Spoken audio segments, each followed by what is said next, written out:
What a lot of homeowners do not understand is that technician is a salesman. Most of the time, they are not capable of repairing that air conditioning system past a very minor failure.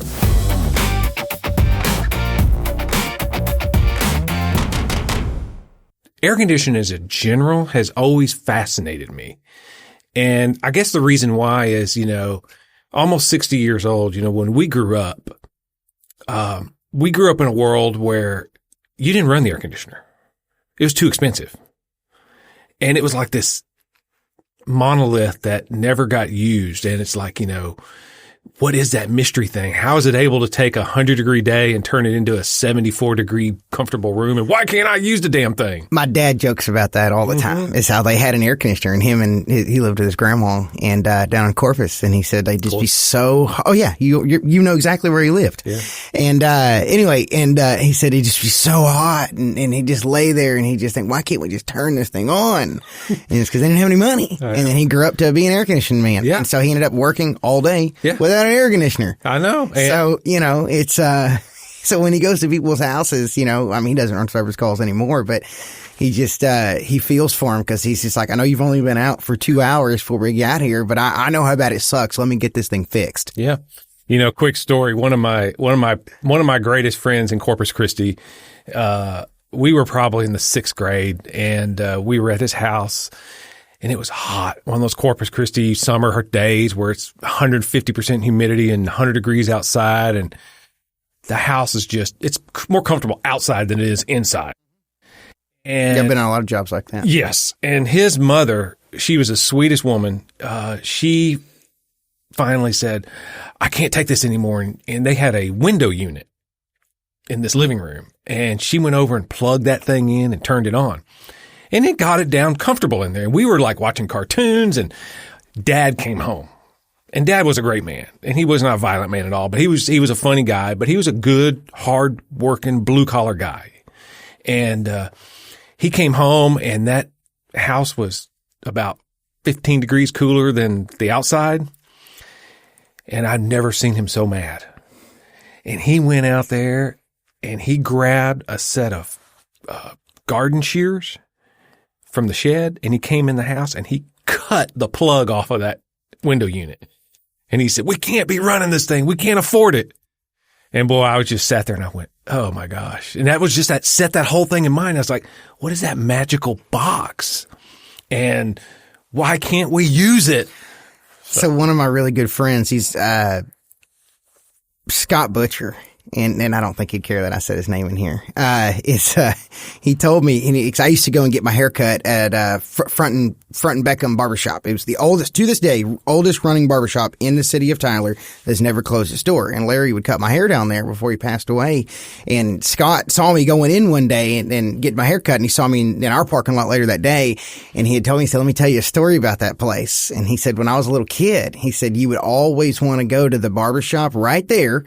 He said, or you'd want to go with your mother to get her hair permed. He said, because we didn't have air conditioning. He's a little bit younger than my dad. And he said, you'd always want to go with your dad to get his haircut. You want to go with your mom to get her haircut. He said, because they had air conditioners. And he said, and every time you'd walk in those doors, he said, I remember going through that door, hearing that bell ring. He said, every time I'd see a whole bunch of people sitting there, I'd think, oh, thank you. We're going to be here for about an hour and a half. Yeah. So air conditioning.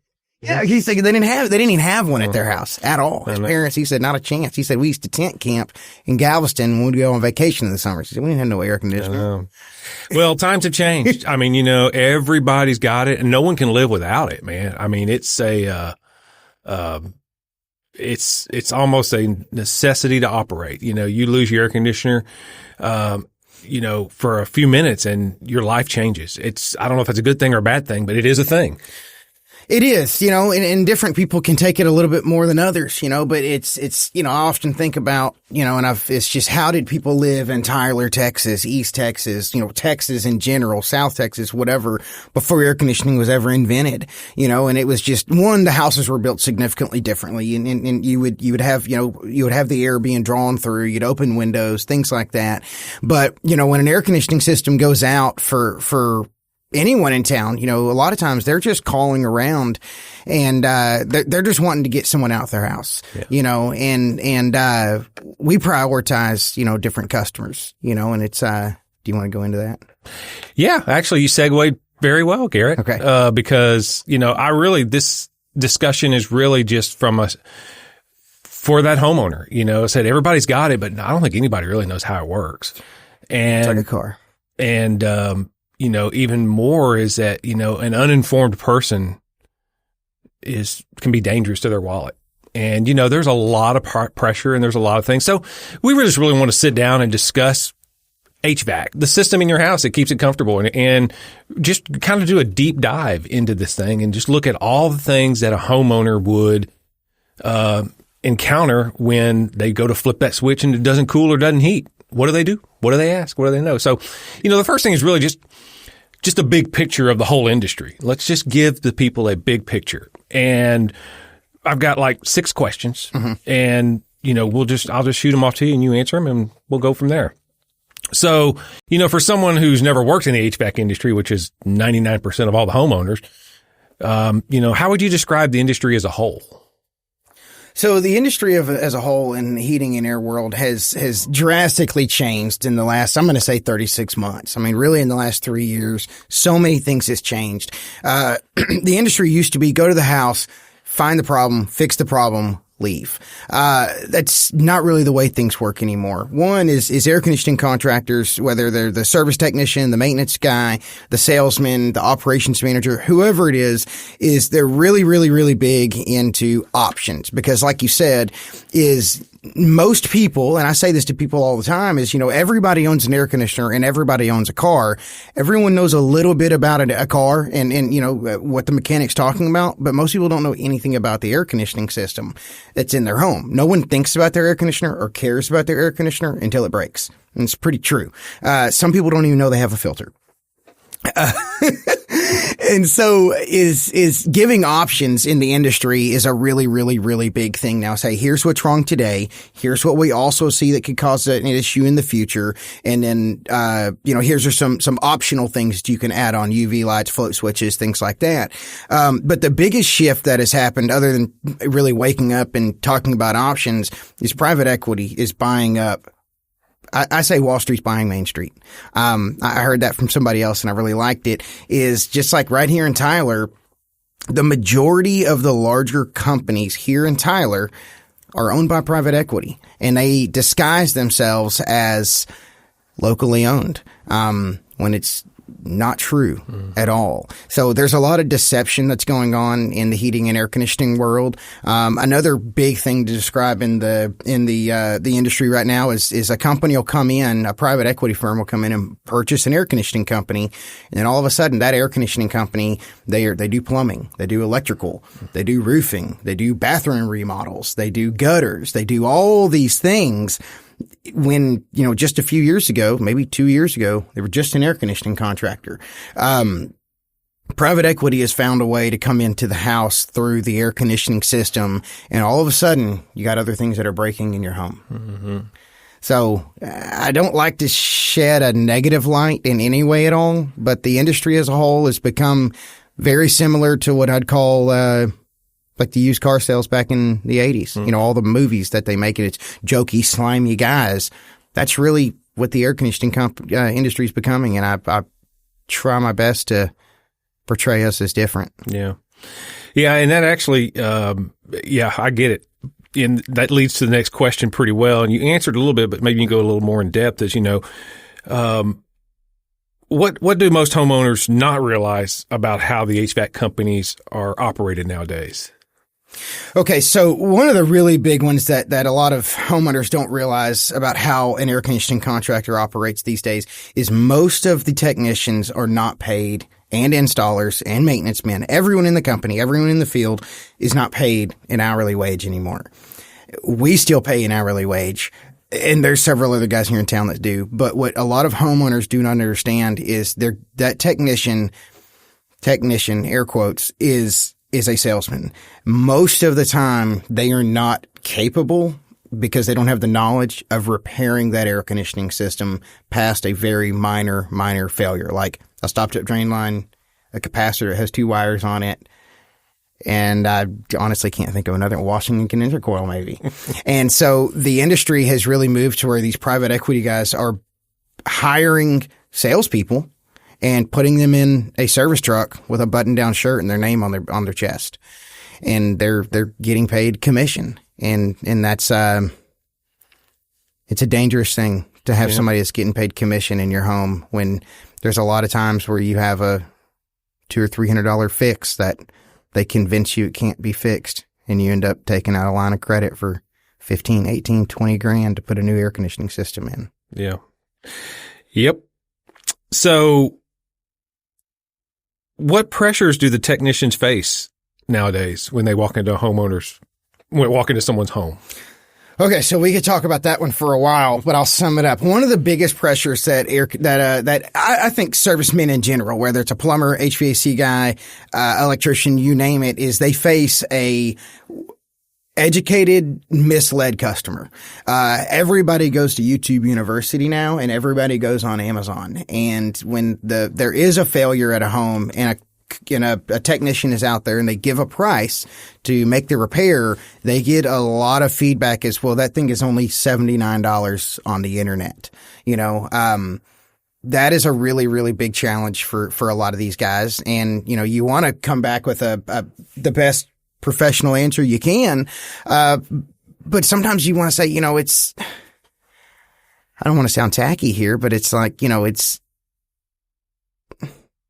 if it's only $79 on the internet and you could buy it there, why did you call us? But you can't say that to a customer. You have to really explain everything to them and really put a lot of emphasis on the service after the sale. And it's, hey, like, I understand you can buy that online. You definitely can. And you can order that right now. And when it comes in, give me a call. I'll put you back on the schedule. We will install it for you. We have no problem with that. We just can't have any type of warranty on it. You have to process the warranty yourself. And there's a lot of times where a technician will he'll come into a home on an older, not even an older system. Let's just say even an air conditioning system in general. And there's a problem with it. It's really, really difficult to articulate to the customer, like, hey, this has failed right now. I have to put this part on first and then start the system up to make sure that there's nothing else wrong. It could still be low on refrigerant. It could have an overamping compressor, overamping blower motor. It could have a lot of mechanical issues that we can't see until that certain part gets replaced, or that condenser coil gets cleaned, or that drain line gets blown out.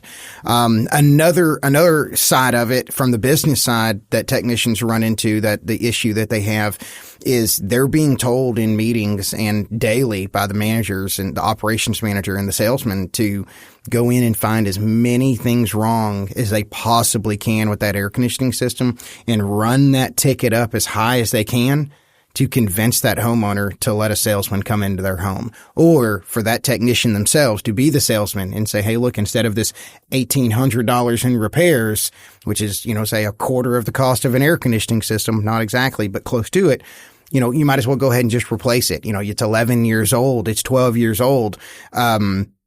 We could get you a brand new one in here for $116 a month or $400 a month, whatever they decide. And then you have a 10-year warranty and you don't have anything to worry about. So they have the pressure of pushing that on customers when it's just not true. There's so many other things that there's so many things that could just be fixed and then roll on down the road. But those are the two biggest things that technicians run into. Yeah.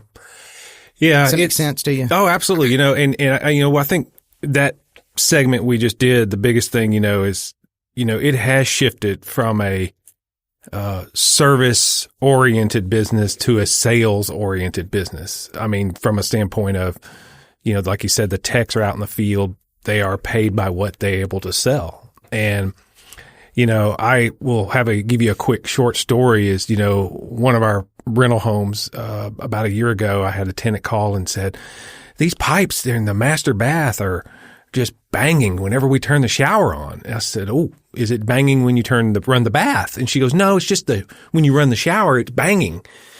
So I was out of town. And I called a plumber, the one I've used, and it's one of those big ones. Yeah.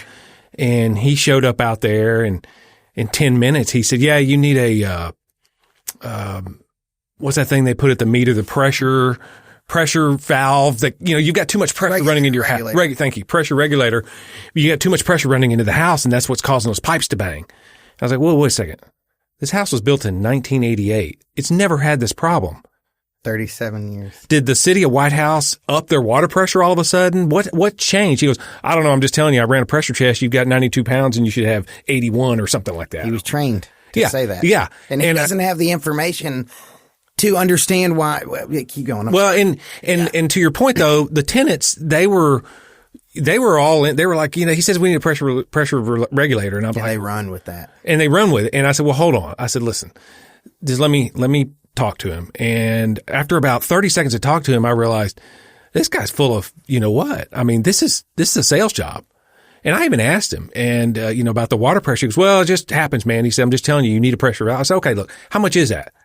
He said, well, $300 probably. I don't know. $850. Oh, okay. Installed. And I was like, oh, he said, and also I'm going to need to get up there and tie your pipes off, to the rafters because they're banging against the rafters. That's what you hear. And I'm like, hold on. None of this makes sense, man. I said, just stop. And I said, I'll tell you what, thank you for coming out. I'll make a decision. He said, well, I just got to tell you, he said, if you don't do this, your pipes could bust. So that's another big thing that people are trying to create urgency. I can give you 1,000,001 examples of videos out there and a lot of these, better practice groups, and they teach, push the urgency, push the urgency. So a lot of times I tell people just hang on. If you don't, if it doesn't all make sense to you, just do this tiny little repair and then see how it goes. Right. Call us back in a week if it's not working. We'll come back out. Yeah. Yeah. So, yeah. Okay. Yeah. And so, sorry. I called a friend of mine who's a plumber, and he does all new construction stuff, but I just said, hey man, I need some advice. I said, I just got a gut feeling about this. He goes, yeah. He goes, call this other guy, call this other company. And this is a local plumber. I know him. Local plumber. Yeah. And, they got out there about an hour, and I told the tenant, I said, listen, my gut tells me, because you said it's when the shower's on but not the bath, it's probably that valve in the, it's one of those one valve. Yeah. Yeah. It's, I don't know what they're called. Yeah. But about. I said, it's probably that. And I said, and in your, flow regulator in the shower head might be a little clogged. From being 37 years old. Yeah. So anyway, this local plumber shows up, and he said, I'm on my way. He said, I'll let you know whenever I get there, and I'll tell you what's going on. I said, okay. Well, about an hour and a half passes by, and he calls me. He goes, man, you're fixed. I'm like, whoa. What do you mean you fixed it? I haven't even approved anything. He goes, it was that valve in the thing. And he said, you had some grime in your flow regulator in the shower head. I said, oh, well, how much do I owe you? He goes, $75. Mm-hmm. And he was profitable. Yeah. I know the guy. I know exactly who you're talking about. And I've used him ever since. They're on Highway 155. Yeah. They also sell ammo. Yeah. They, but they're very American. And my grandparents used those folks. My parents used those folks. And so I use those folks. Yeah. I mean, just spectacular. And, so anyway, that's the big thing. That's one of the big things that I like working for. So, I work for my dad, Bobby Lynn. He started out, working in the heating and air business. I think it was in 84, 85. It was a few years before I was born. And, he's a true repairman. Sometimes he kind of gets in the way of wanting to repair stuff that's 38, 40 years old. And we say, Bobby, look, we got to at least give them the choice. Yeah. I know they're not going to buy it. I know they've been your customer for 30 plus years, but let me at least tell them what the other options are, because he is repair. Now he's anti-callback king. So he is, let's go out, let's figure out what's wrong. Let's get that part fixed first, get it running. And then anything else that you see out there, guys, that needs to be done, bring it to their attention and give them the price for it. Don't force them into doing it, but put it on there for them. Let them know, like, hey, let's just go really easy. It was a lizard stop, that zapped in your contactor. Okay. Lizards, ants, frogs. We see it all the time, especially out around the lake. Or people that have swimming pools in their backyard. And he's like, get that contactor replaced. Show him the picture of it before you do anything. Hey, this is what this thing does. This is why it's not working. We'll put a new one on, bring the new one into the house, show them what it looks like, put it onto get approval, put it onto the air conditioning system, get it running, take a picture, bring it back in and say, hey, by the way, we also noticed your system's running fine right now, but hey, Robert, you stopped calling us for maintenance. So it looks like your condenser coil is outrageously dirty because I know you mow every Saturday because you're so meticulous. I don't know that. I'm just making that up about you. Pretty close. Been to your house once. Your yard looks nice. And then, we noticed this capacitor is a little bit weak, but it's not far enough yet. And then, whatever else it is but truly fix it. And that's another thing that protects us from selling technicians and dishonest people because he'll let you go in a heartbeat. He just did it recently with 2 guys that worked with us for less than a little over a week because they were out there and he knew that they didn't truly know how to fix an AC system. And so working with like those plumbers that you were just talking about, the guy that runs it, his dad I think it was his dad or maybe it was his grandfather that started that business. But they're old timers and that's the difference and they're very, very, very successful. Okay. So that guy you're talking about, we're not going to use his name because we hasn't given him his permission. He's very successful. Bobby is very successful and he's done it the very, very honest and slow way. Most of these guys don't want to do that. They want to get in and one and done, but you eventually just run out of customers. Yeah. Yeah. Yeah. Let's move to the next segment. Yeah. So, the homeowner experience, why does HVAC feel so intimidating? And just, we're speaking for the listener here again, why does again, I want to reiterate, HVAC, most people don't know what is HVAC? It's air conditioner. Yeah. Even anytime you hear the word HVAC, it's that air conditioner, your heater. Mm-hmm. It's the thing that makes you feel comfortable in your home, no matter what it's like outside. So, what does HVAC feel? Why does HVAC feel so overwhelming to homeowners? That's a great question. And I think it's just lack of knowledge. Most people just don't know anything about an air conditioning system. And so it feels overwhelming because, it's something you don't have a clue about. It's not working. It's extremely, extremely hot outside or it's extremely, extremely cold outside. So you're under pressure it's not like a car. You can't just go, your car breaks down and you can just go rent one for $30 something a day till you can figure it out or take quotes. You don't really have a whole lot of time to take a lot of quotes on it. You don't know anything about it and it's expensive. Even repairs. Don't let me mislead you here. Repairs are expensive. For an air conditioning company to come out, an average repair is going to be realistically, no matter who you're dealing with, $350 to $700 for a repair. And so there's it's an all of a sudden failure. They don't understand how it works. It's expensive and they're under the gun to get it fixed. And typically, you don't know your air conditioner broke until you got home from work. The joker could have broke at 10:30 this morning, but you don't know. You're at work all day. Your kids are at school all day. Yep. So you get home and you're tired and now you're having to deal with this. So why does it always seem, I say always because it really does when you get into these situations, why does it always seem that you're forced to make a $10,000 decision whenever you get home and that air conditioner's broke? What is it? Not even before the tech arrives, the minute I'm gonna need a new air conditioner. It's almost like it's ingrained in our heads now. If it's not working, I probably need a new one. It's only 2 years old, but I bet I need a new one. Is that because that's just kind of where we're at in this world where, again, almost 60 years old, when our TV went out, you know what I did? Fixed it. Went with my dad down to Eckerd's and you tested the tubes. And you got a new tube and you fixed it. Now you just throw the damn thing in the trash. Eckerd sold tubes. I didn't know. Dude, they sold tubes everywhere. It had a tube tester out there. Me and my old roommate, we joke, and my wife was making fun of us. This has been a few years, but we were sitting there and he said, I'm going to run down to Eckerd's and grab some Pepto. She said, Eckerd's, and she's younger than us. And I said, well, he's going to get to CVS. This is what we call it. Hey, that was another one of those corporate roll-ups. Yeah, I know. Yeah. So, but the girls had no idea what he was talking about. Yeah. But anyway. But is it because? But it's because people don't fix anything anymore. Everybody thinks if your car breaks down. I use cars as my analogies on almost everything with customers and everything, because people understand that you can compare.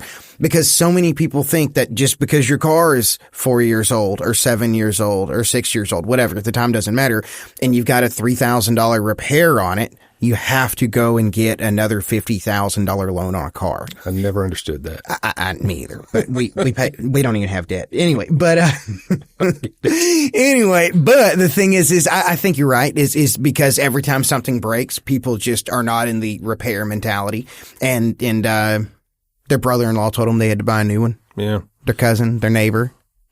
Maybe that's why. So when that happens and you're getting quotes, is it normal to get just wildly different quotes for basically the same job? Yes. Why?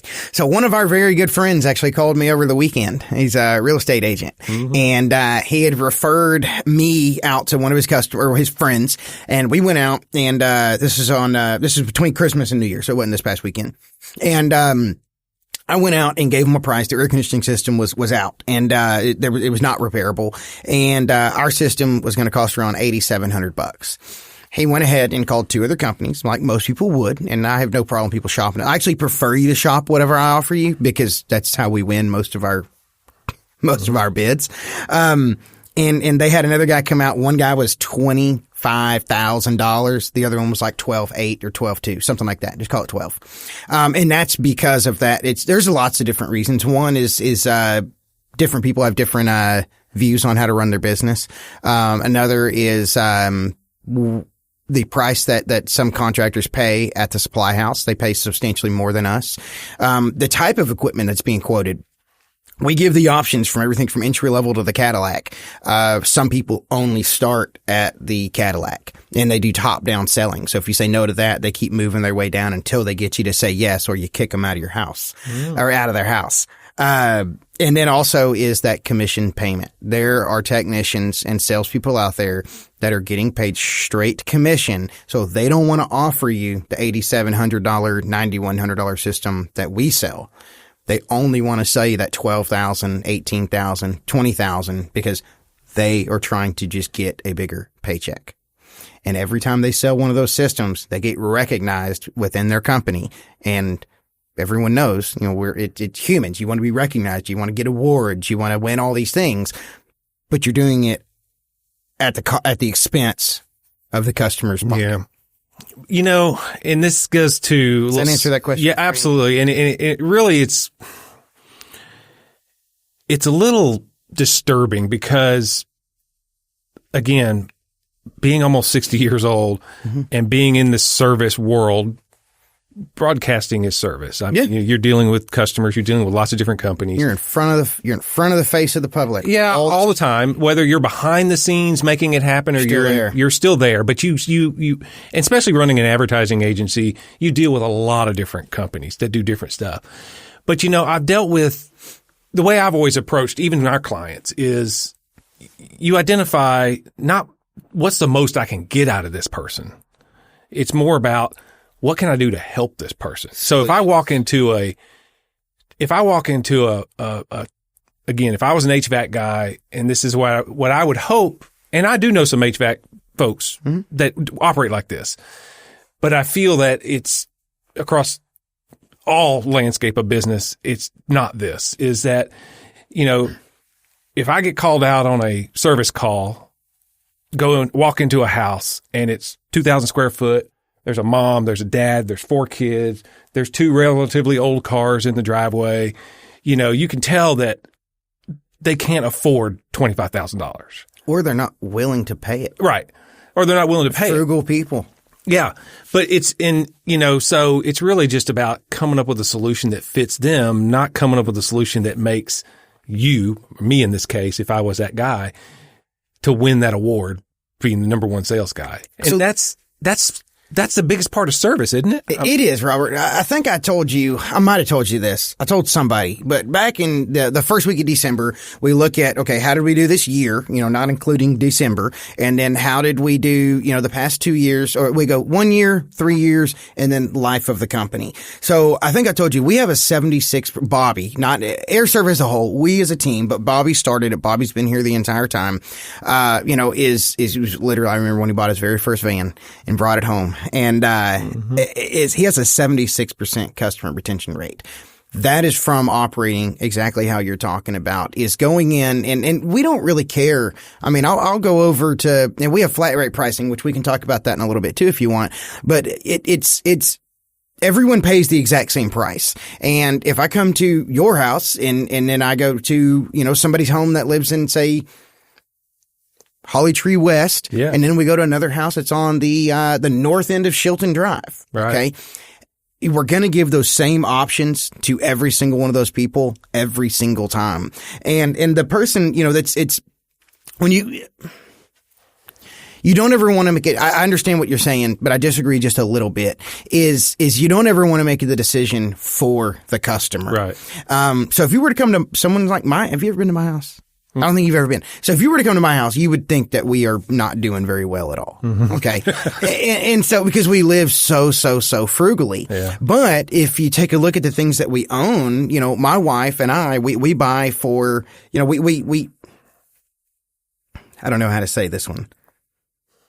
You want to lay all that. You don't want to make a decision for the customer, and you don't want to do judgment against the customer just because of the way that the cars look, the way they're dressed, the way the home looks. Is you want to give them the options every time, because that guy also might be thinking, like me, is in very long-term thinking. And he's like, okay, the unit is 27 years old because it's the same age as the house. You can't even get this type of refrigerant anymore. All of my parts are going to be aftermarket because they don't make OEM parts for this unit anymore.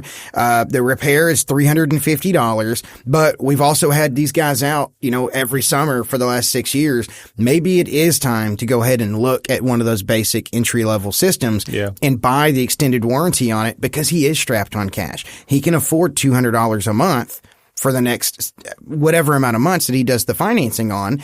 But then it's safety for him. And so he knows that his refrigerant is covered, the labor is covered, and the parts are covered for any type of repairs for the next 10 years. And that might be a safer bet and safer thinking for him. He also might be getting ready to move. So actually, my neighbors just told me yesterday they're moving to Canada. And so they're taking a 3-year job. They're going to be moving up to Canada, and they're going to keep the house. And so they had recently bought, I put a new air conditioning system in just a few years ago. I don't think it was 2 years ago yet, their primary house. And then we did a mini split on their garage. And he came to me yesterday and he said, hey, I know we bought that extended warranty and full coverage thing on the primary system. He said, can I still get one on that mini split? He said, because we're going to rent the house while we're gone and then we're moving back. He said, but I cannot afford to have any failures while I'm gone. He said, I need the warranty. So he purchased, this morning he's going to, I haven't been to work yet. He's going to purchase the warranty for us because it's peace of mind for him. Yeah. And so I don't want to get the award for getting, for off of those people's backs either, but I would like to get the award for knowing that I gave all the options to them. And we took care of them in the long way. That's true. Or you just, repair the air conditioner, talk them into a maintenance, tell them how important it is. Yeah. And then somehow I'll see you every 6 months. And hey, by the way, now, Mr., on a budget, everything's at a discount now. Yeah. And I'm going to take care of you. Yeah. You also get priority service from us now too. So those kids and that wife aren't going to be hot for more than a few hours. That's good. Good stuff. Okay. Let's move to the next one. Yeah. We've talked about this one a lot. As long as we've known each other, repair versus replace. Okay, I thought you were going to say filters, because I talk about filters constantly. No, the biggest, repair versus replace, it's literally the biggest decision the homeowners face when it comes to that time. Absolutely. And it's where trust is literally won or lost, because, if you end up replacing a unit and they find out later on that it just could be repaired, that homeowner, they're not going to ever trust you again, So yeah, that second opinion guy that comes out and gets it running for $280. Right. Yeah. Yeah. So, when should a system actually be repaired instead of replaced? Is there a way to answer that question? So there's not, and there is. So, okay. So there's a lot of companies like this private equity, Main Street buying up, or Wall Street buying up Main Street guys. They have, for these selling technicians, they say, hey, if the unit is 10 years or older, has a $600 or more repair, you need to be talking to them about replacement. That is horrible. That is so dishonest and so misleading to the customer. There's not $1 million answer to that. There's not a crystal ball that answers that question for you, but there's a lot of things to take in mind. One is, what type of refrigerant do you have? Repair versus replace. Do you have refrigerant that we can still get? Okay. The answer is always yes. I don't care. That's another really big, we can talk about that in a little bit, but a lot of guys will say, hey, you can't repair it because we can't get this refrigerant anymore, or it's outlawed, or it's not available, or anything like that. None of that is true.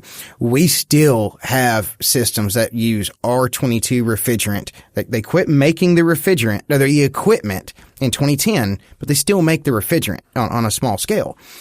So is it an older refrigerant in your air conditioning system? Are we able to get OEM parts for this equipment anymore? If you can't get OEM parts and you have to put aftermarket parts on, those aftermarket parts, they do not operate and last like the original equipment. Yeah, never do. Yeah. Also is, how many times so you might have an $800 repair sitting in front of you on a 26-year-old air conditioning system. It might just make total sense to just do that $800 repair.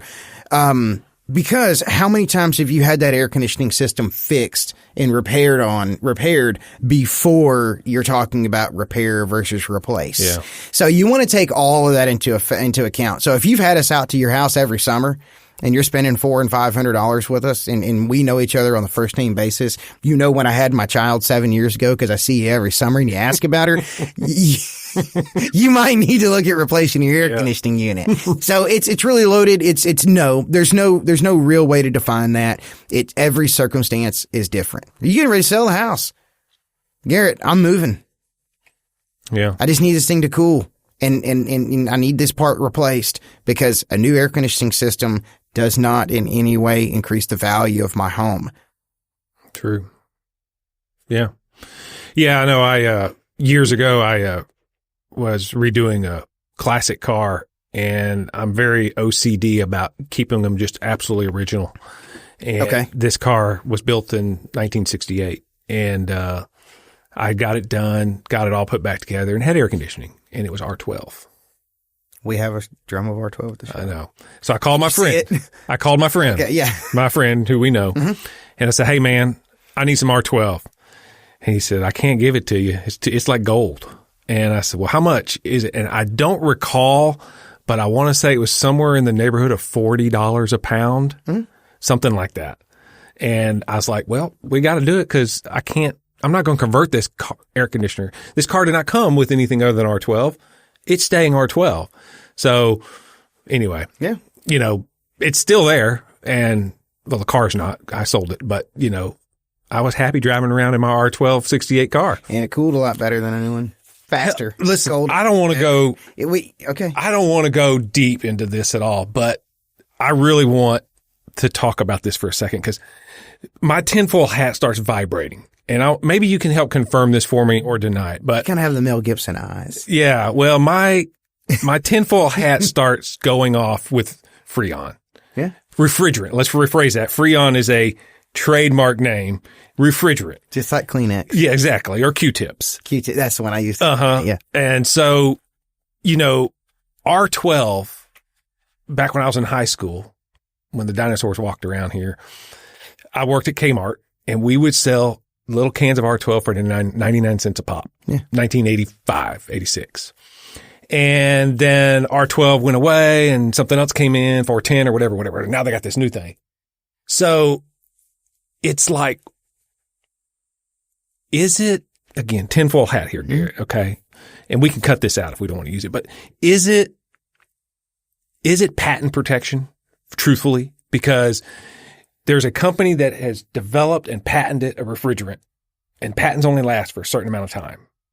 And about the time that patent starts to expire, all of a sudden the government decides that refrigerant is dangerous to the environment, and we've got to make it outlawed, or we can't make it anymore because they've got this new stuff coming out.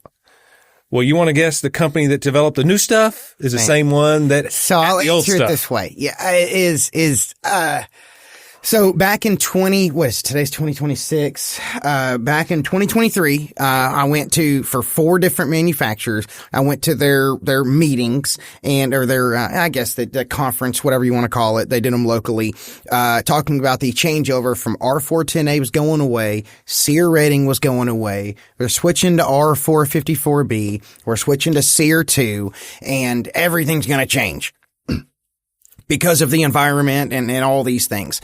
But then in that same meeting, all 4 of them, now I actually went to 5. One of them I went to the same manufacturer just twice. 2 different supply houses held it.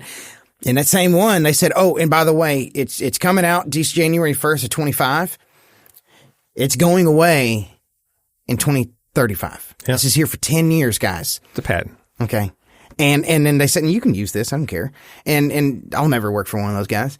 And so they said, it's here for 10 years.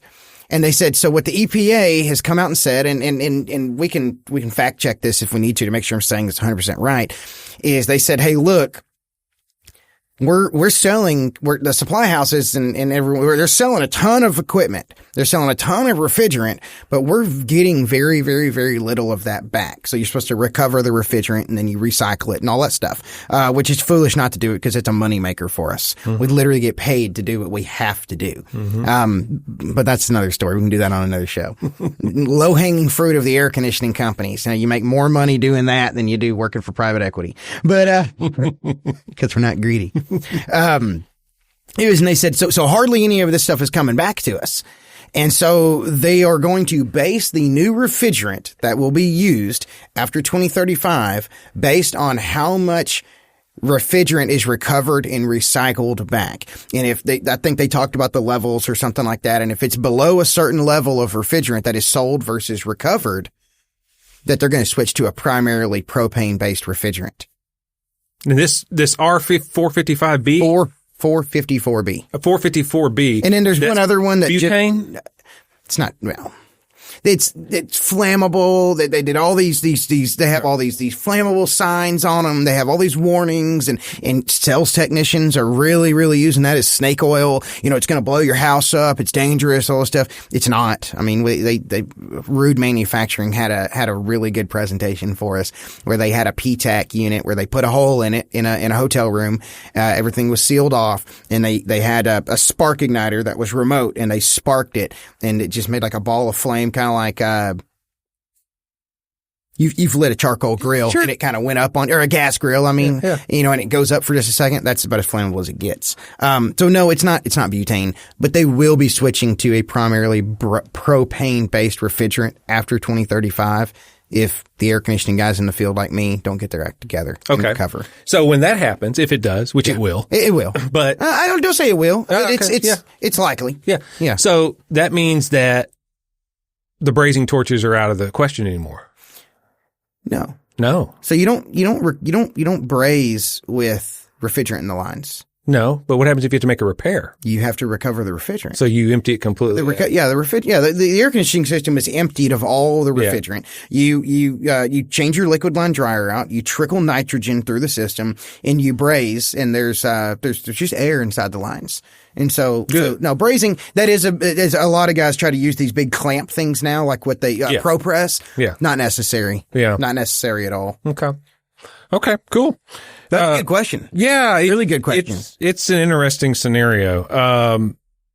So we've kind of asked this question, but it's kind of a red flag question. Just want to retouch on about repair versus replace. Yeah. So as a homeowner, what are the warning signs that a company is pushing replacement too hard? Oh man. There's a lot. Mm-hmm. The warning. Oh, first off, what color shirt are they wearing? I'm dead serious. Yeah. Do they have a white shirt on? I don't know. I'm saying, do they have a white shirt on? That's a selling technician. It's a big, not a joke, but it's a known thing. And a lot of I'm on a lot of the air conditioning pages and stuff like that.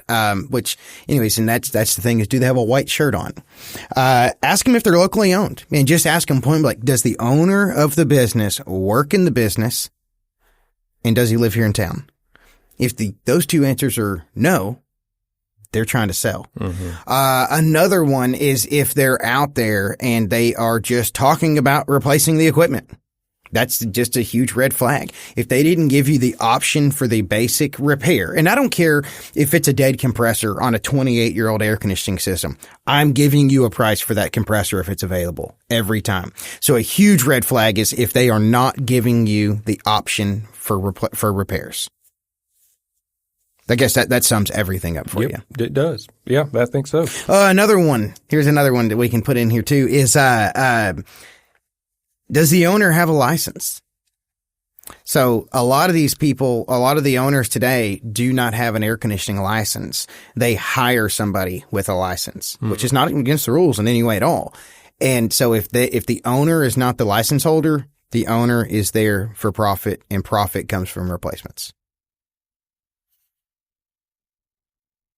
Too much? No. Perfect. Okay. Good. Okay. So let's talk about the next segment. Professional here, Robert. No, I agree. Hey, listen, you are. Now this one I think is really going to be, this next segment I think is going to be really on fire for anyone who watches this, listens to it.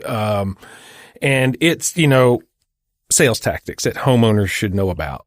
And you've already covered some here and there, but let's really just talk about that specifically. And I've got like 5 questions.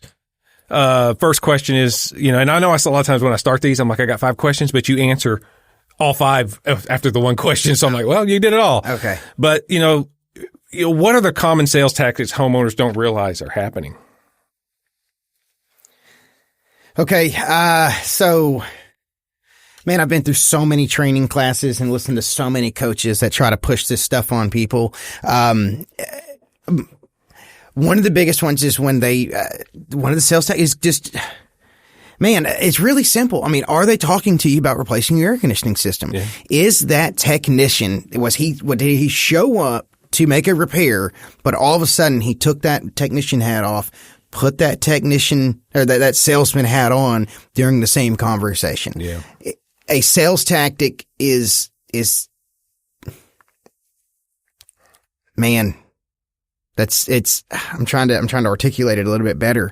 One of the sales tactics to look out for is, I'm trying to think of. Is there like today only pricing type of stuff? No, a lot of guys don't do that. Yeah. It's just, before you get there is, are they calling and saying, hey, I want to make sure what's a good time to talk to you and your husband? You and your wife, trying to get both decision makers to the table or to the home before the technician arrives. That is a huge tactic because they're always going to have a one-legger. You don't want to sell on a one-legger. You know what I'm saying? Is if just the wife's there, she's not going to be able to make a decision. If just the husband's there, he's going to be able to make a decision, but then the wife might call and cancel it. So if they're trying to get both decision makers to the house before they show up, they're not there to try to fix your air conditioner. They're there to try to replace it. If while the technician is there and he says, hey, I'm going to go and take a look at everything outside or in the attic or whatever. I'm going to go ahead and leave my iPad right here. I'm going to send you this link. Go ahead and apply for the financing just to see what we can, in case we have to replace it. There's just so many of them. My goodness. We need to do a full video on that. Okay. Because I could just watch a couple of videos from these gurus and give you a few of them. I'm drawing a blank on that. Have they brought out the 4 squares that the car dealers use yet? No. That was my first thought that came to mind when you said that. Is here's another one. Is there's a guy that he's based out of Austin that does a lot of training. He's a good guy. I really, really like him. He means really well, but he is in the business of helping air conditioning companies make money. Okay, profit. But one thing that he talks about is they start talking about budget before they go out and look at the air conditioning system. When they're talking about a budget before they go out to see what's wrong with the system, it's a big red flag. Another one. So, here's a red flag to look out for is, Monica in our office. When you call into the office and you book a call with her, she is going to ask you if you are or are not a maintenance member, an Advantage Plan member. If they are not talking to you before they get out there about an Advantage Plan, which means we're going to have you as a customer, hopefully for a very, very, very long time, they're probably just going to try to sell you a system. we're not real big into selling equipment. I mean, we're just not. We sell a lot of it. Coburn's will tell you I buy more equipment from them than anybody else in town and have for a very long time. But it's not our motive there is we want to get you as an Advantage Plan member. We want to get you as a maintenance member, and we want to repair and clean your air conditioning system as long as we possibly can until you replace it. So if they're not talking about a membership in a scheduled maintenance, that's a red flag that they're just trying to sell you equipment and then leave. So are free inspections ever really free? No. I despise those advertisements, the $35, the $39, the $69. That is just that is opening the door for a technician to come into your house and sell you something that's not broken. Okay. They're going to come in and yeah, it's coming, you get a full system inspection for $35. The guy's making $28 an hour. Plus he's got a van that he's driving. That van has gas. That van has insurance, all that things. The overhead just to get the technician there is $150 to $200 most of the time. They're not coming out and doing something for free or for $35.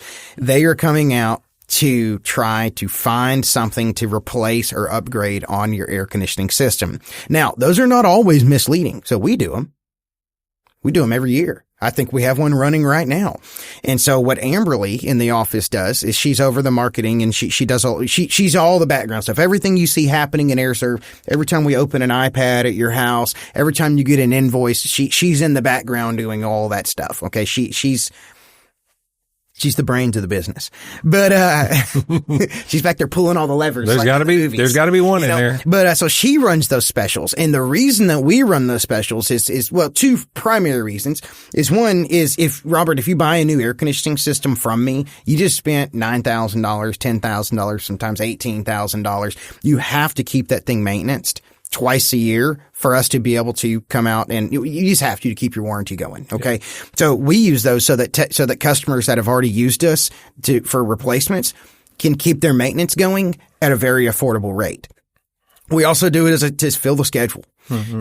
We're not always busy all year round. There is ups and down times. And so we run those specials, and you can purchase one from us. But say you call us and you're calling about the $48 tune-up special, okay? But then we don't schedule you we schedule you 6-7 days out. It's because we're just trying to use those so that we can keep our guys with calls on the table, calls on their schedule, and then we gain you as a customer. And so we come out, we do that inspection, you pay that $48 or whatever, and then when your air conditioning system does break, you remember us. We did a really good job. We came out, we were honest, we didn't try to upsell you on anything that you didn't need or want, and then we eventually get your business later. So sometimes they're lost leaders. Just because someone's doing it doesn't mean they're dishonest. Yeah.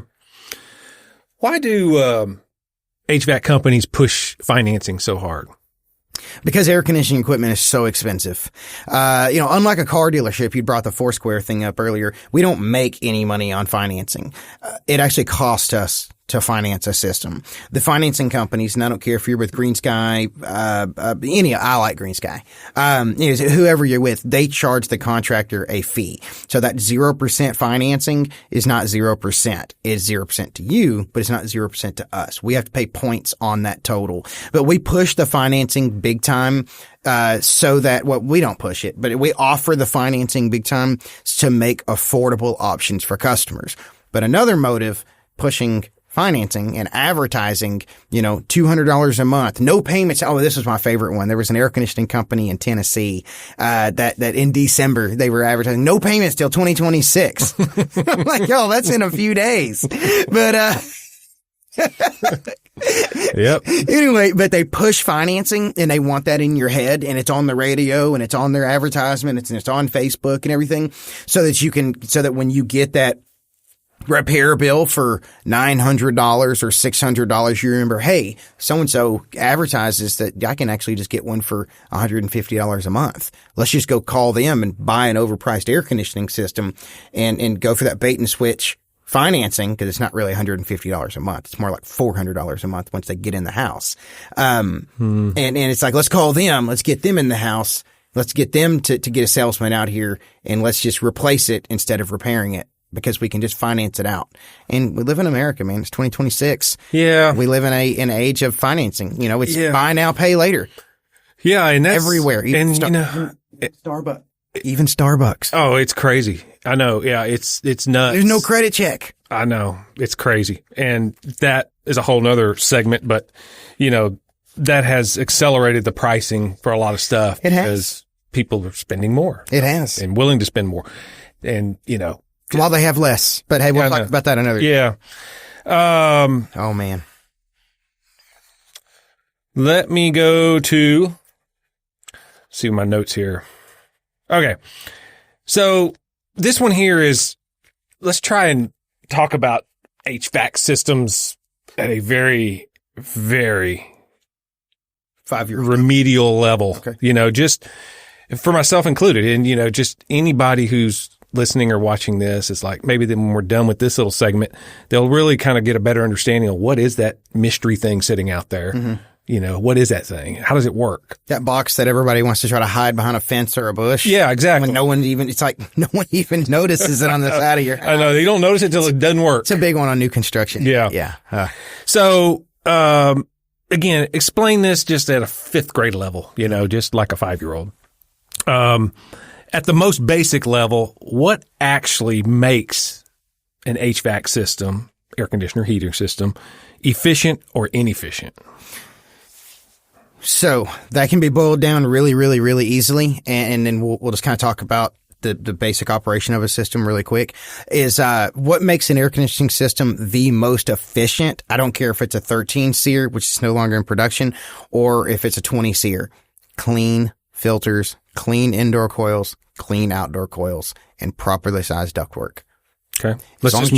That's good. Let's just move to the next one. Oh, okay. 'Cause that's perfect. What does SEER really mean? And how much should homeowners care? So SEER is seasonal energy efficiency ratio. That's a form. I couldn't answer your other one. Seasonal energy efficiency ratio. Okay. So basically that's the gas mileage of your system. So the lower the SEER, the less efficient the air conditioning system is. But don't get caught up in all that. It doesn't matter. It does not matter at all, because if I'm at your home, Robert, and your air conditioning system was installed 15 years ago in entry level 14 SEER 2, they're rated in SEER 2 now, a 14 SEER 2 entry level air conditioning system is so, because of the industry standards now. I mean, there's no entry level inefficient air conditioning system anymore. A 14 SEER 2 basic air conditioning system compared to that 18-year-old AC sitting on the side of your house and in your attic, it's light years ahead in efficiency. And so you shouldn't care. Mm-hmm. You shouldn't care. You know, they say that, you know, buying going out and somebody will come out and they'll do the math for you and they say you'll save 60%. You know, your air conditioning system, you know, consumes 60% of your your electricity bill in the summertime, you know, and this one's, you know, 32% more efficient than this one, you know, and all that stuff. But if you really look at it, and I get really frustrated talking about this one because it's so slimy.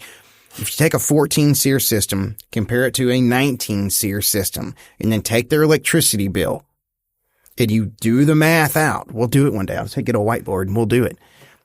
You're spending like another $3,000 to save, you know, $8 a month. Yeah. You're never, ever going to see a savings.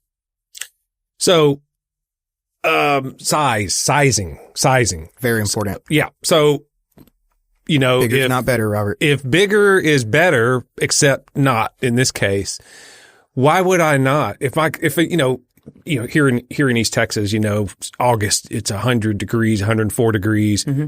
And my dang air conditioner just, you know, I've got a 3.5 ton or 3 ton unit sitting out there and it just will not get my house below 79 degrees. It just won't. It runs all day and it just won't. Well, I want a 5 ton unit, double that sucker. That's going to cool me down, won't it? Yeah. So no, a lot of the times, the reason that an air conditioning system is running and it's blowing cold air, but it's not cooling the home down is because of the house. Mm-hmm. Okay. It's not, most of the time it's not an air conditioning issue. It's either a filter issue or it's a house issue, but bigger is not better. An air conditioning system has to be incised and installed per the square footage and the type of structure that you're living in, how tight it is, how loose it is, and all of those things. If you put an air conditioning system, it's, hey, this 3.5 ton doesn't keep up in the heat of the summer. I want a 5 ton. Well, if you put the 5 ton in, it's going to blast all that cold air all at once. It's going to short cycle the system. It's going to cool the house down really, really, really fast. It's going to keep all the humidity in the air. And it's going to turn on and off, on and off, on and off, on and off until after about 3 or 4 days, you realize you made a massive, massive mistake. So what you're saying then is that a air conditioning system is it's not so much about just blowing cold air out the vent. It's about running long enough to cycle the humidity out of the air. So this is a good way to think of it. And it's very, very basic concept here is nothing actually, the air conditioning system does not cool the house down, Robert. The air conditioning system removes the heat. Okay. And so when that cold air is blowing across your indoor evaporator coil, it is removing all of the heat that's coming in from the return. Okay. It's basic little, I could explain a little better, but you know what I mean? Sure. Is you want that system to run. Theoretically, you want it running all day long. You want your air conditioning system running as long as it possibly can so that it is constantly removing the heat and the humidity out of your house, your building, your house. How did I say that? Out of your house. Okay. And so, yes, you want the system to be sized correctly. You want it blowing cold air into the house, but you want it at a very, very steady pace. It's kind of like walking. You know, if me and you were to want to walk around the building, you say we want to go walk 3 miles a day. We're going to do a lot better and do it a lot more efficiently. And we're going to be in a lot better shape at the end of that 3 miles if we just walk. Yeah. If we get out there and we try to run, we're just not going to make it. I would. No, I'm not. Okay. In August? Maybe. Really? Sure. Probably not. Okay. I mean, I might make it, but we'll do it. Might to the hospital. This August, we'll do it. Okay. All right. I'll run 3 miles with you and we'll see. All right. Okay. That's good. So what parts fail most often on HVAC systems? Man, dude, that's a really easy one. Well, one, let's talk about parts that don't fail. Let's talk about problems that happen. One is an air conditioning system freezes up. Okay. Most of the time, I'm not going to say 99% of the time, but most of the time, a system is freezing up, turning into a big block of ice because people don't change their filters. So filters get clogged and cause a lot of problems. Number 2 is stopped up drain lines. We go out to people's houses all the time, all summer long, and it's just a stopped up drain line. That's all that it is, and it made the float switch go off because they haven't been clearing the drain at least once a year, but you can do your own. How do you do that? So you can do it a lot of different ways. One is you can just get a little gallo gun. I mean, they cost nothing. You go to Home Depot, buy it, you put the little CO2 cartridge in. It's going to have a little tube that has a little stopper on it. Stick it at the end of your drain line. Hit it 1 time, 2 times, and it clears it out. Another way to do, if you don't want to do that, is you just get a funnel, put it at the top of your drain line, and then once a month, just remember the first 2 months, go change your filter. It's a little excessive, but go change your filter and go pour 2 cups of bleach down your drain. Okay. And it's going to keep it, it's not going to keep it clean all the time, but it's going to reduce it drastically. Yeah. So stopped up drain lines, and then capacitors and contactors. Capacitors are like batteries. I think I've told you about this before. It's a really good story. Short one. So when I was a little kid, I think I was in the 3rd grade. We have to ask Karen and Bobby, my parents, but I think I was in the 3rd grade. I got a laser gun set. Okay. I played with that laser gun set well into my teens, even early 20s, because it's laser guns. I mean, everybody has, you know, it's really, really fun. And we'd play in the backyard. We have everything set up, and we had friends that had the same laser guns and all that stuff. Well, those laser guns are operated off of batteries. Okay. I'm 36 years old now. My son is 4 years old. He plays with those same laser guns. Robert, we have never, ever, ever changed the batteries in those things. They are still running on the original set of batteries. We're afraid to even open those jokers up to see what brand they are because we're afraid we're going to screw it up. Okay? But then, do what? Rayovac. Yeah. And so then I remember when I was a little kid, we had a TV remote that my dad ended up buying us a new TV because the remote control that went to that TV, you couldn't get universal stuff back then probably. Anyways, is the batteries would just go out all the time. This thing just ate batteries. I mean, I feel like we were replacing our batteries every few weeks. So capacitors are very much like that. Is capacitors the number one failure on air conditioning system? Take drain lines and filters out of it. The number one repair that we do is capacitors because they're like batteries. Sometimes you can put one in. Actually, we have a customer that lives around the corner from me over in South Haven. We replace his capacitor every 2 years. Yeah. On his outdoor unit. It's just, and I don't know why. I do not know why his capacitors go out. He has no other problems. The house was built in 2006. Everything else is original on that house. But his capacitor outside just keeps going out. He's got one on his compressor, one on his motor. They're both individual. It's like they take turns almost. Yeah. But then we have a system over at the shop, above one of the suites right next to us. The system was put in 1976. All of the parts are original, including that capacitor. And then contactors go out a lot because it's ants, frogs, and lizards get stuck inside. Yeah. And they get stuck. Yeah. So are today's systems built to last as long as the older ones? I don't have any proof behind it, but I just don't think so, man. Yeah. We have a lot of calls, repair calls, service calls on systems that are 15 years old and newer. And we have a lot of maintenance and reoccurring filter cleanings and coil cleanings, on really old systems from the early 90s and late 80s. Why are HVAC prices all over the map?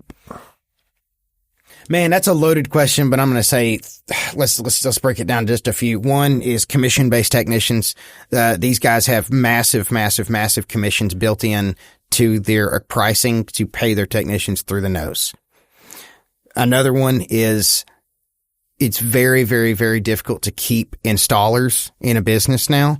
And so most companies, we don't, but most companies sub out their installation. And so they're paying those guys that are there to install it, sometimes $1,500 to $3,000. So let's say $2,000 on average, because they do not have the ability, knowledge, or people to install it themselves in-house. And then the other one is supply houses don't sell everybody equipment at the same price.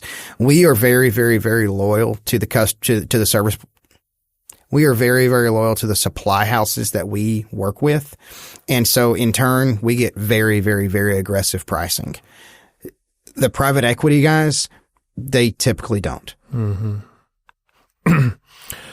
What warranties, actually matter, assuming there's different types of warranties, and which ones are just mostly marketing?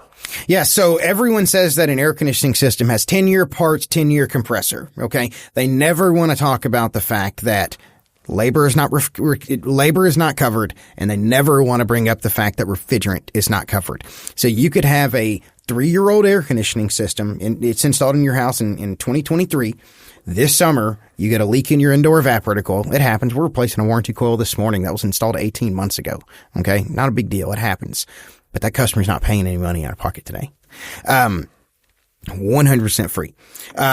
Is you could have a 3-year-old air conditioning system that has a leak on the indoor evaporator coil, but the warranty, it just covers the parts only. The labor's $1,800, $900, whatever it is, depending on difficult.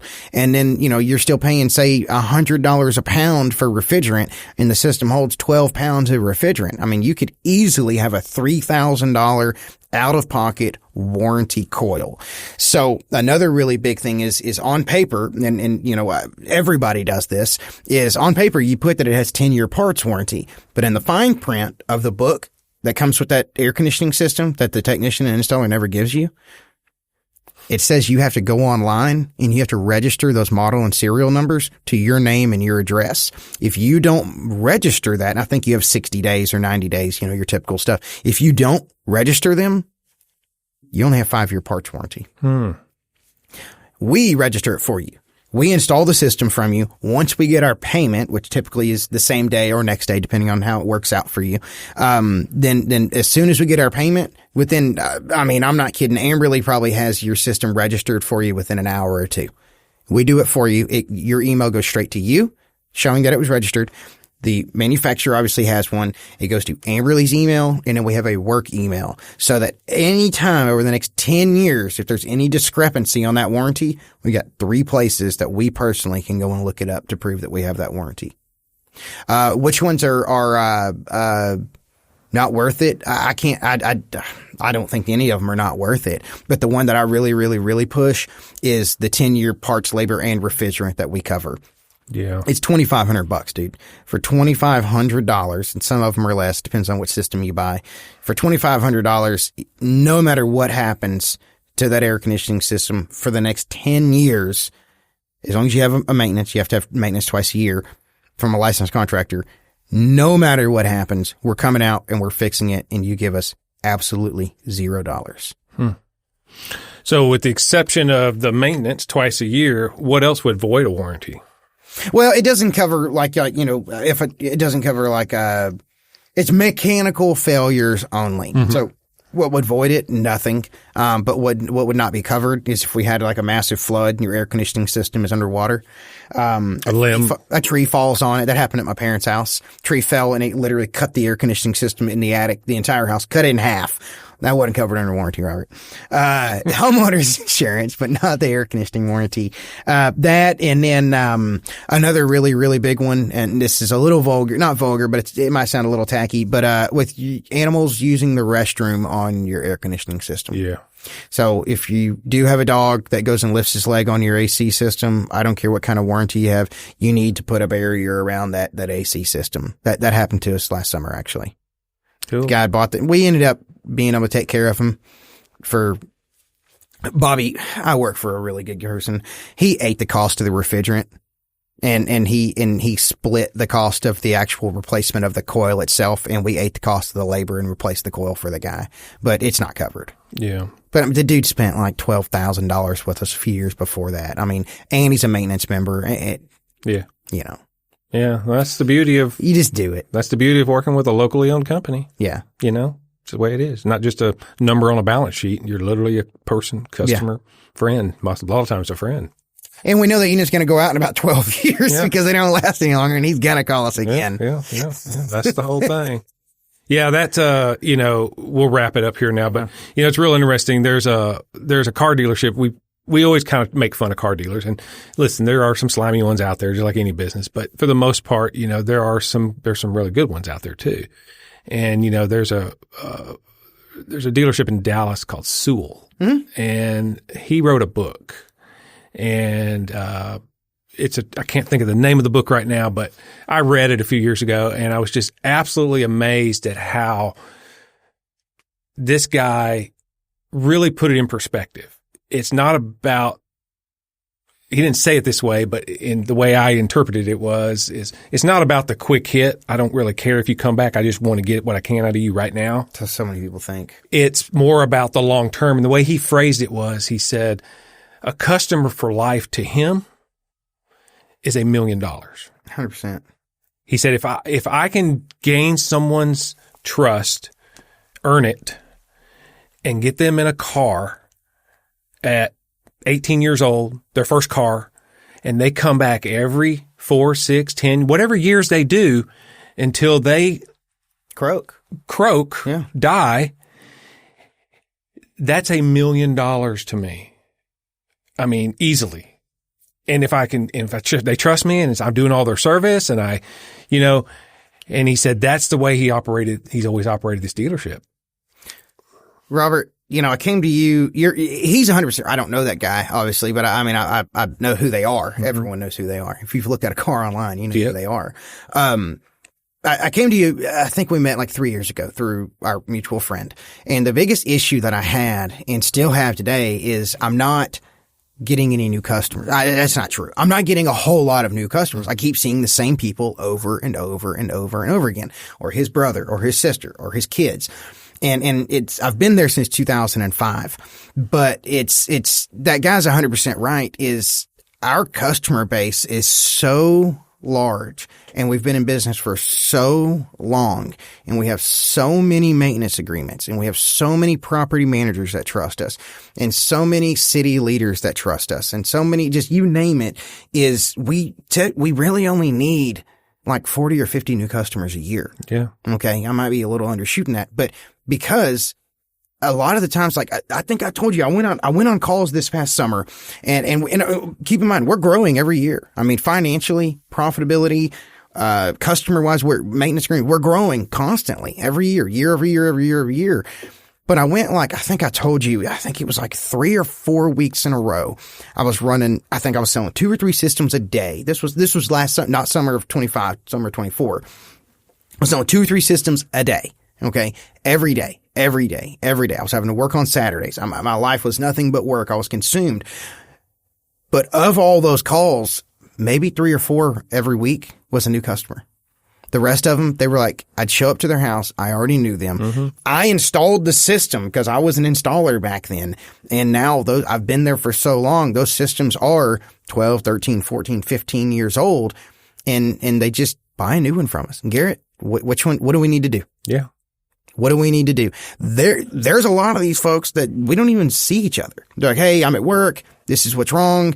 Ben was out. He told me it's got to be replaced, or whatever it is, or he advised being replaced. Go out there, take a look at it, send me an email. Can you get me on the schedule tomorrow?